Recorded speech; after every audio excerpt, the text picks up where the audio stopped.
మరి గట్లెందుకయ్యా నీకు తెలవదాను నాకుయ్యా.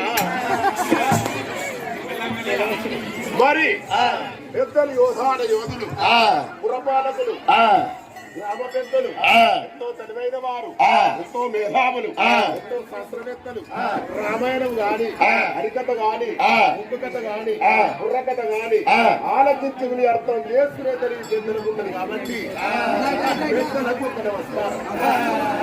మరి చిన్న పిల్లలందరూ నగళ్ళు ఉన్న కన్నట్టు అందరే కూర్చున్నారు. ఒకవేళ వాళ్ళు అల్లరి చేశారా ఆడర సంఖ్య ఎన్నో ఉంటది. మనం చెప్పిందే కూడా అవసరమే లేదు.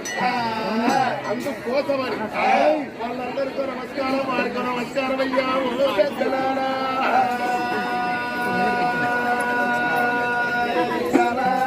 మరి ఈ రోజు ఈ యొక్క పవిత్రమైన స్థలములోన ఈ శివాలయం వద్ద ఒక్కు కథ ఎందుకంటే మన యొక్క విద్యాపురం మగనగౌడు పూజా దత్తనము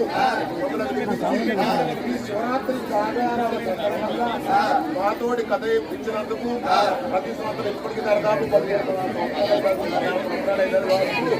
కాబట్టి ఆ ముద్దాపురం మదన్ గౌడ్ గారికి మా యొక్క కళాభివందనాలు తెలియపరుచుకుంటున్నాము. మరియు కమిటీ సభ్యులకు కూడా మేము కళాభివందనాలు తెలియపరుస్తున్నాము. నా తల్లులారా ఈ బంగారు ముఖాలు చూసే భాగ్యం మాకు ప్రతి సంవత్సరం కల్పిస్తాడు. ఎవరు మన మదన్ గౌడ్ గారు. అందుకు రకాలి ఈ బంగారు ముఖాలు చూసే భాగ్యం కలిగినందుకు ఈ శివరాత్రి జాగార పర్వదినం రోజున మీకు కూడా అందరికీ మా యొక్క కళాభివందనాలు తెలియపరుచుకుంటూ హరి హరి హరి హరి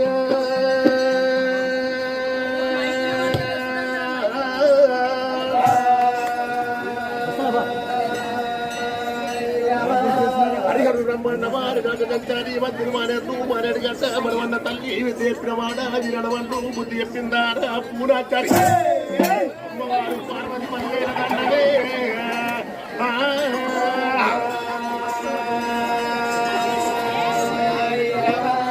యాదవి దండ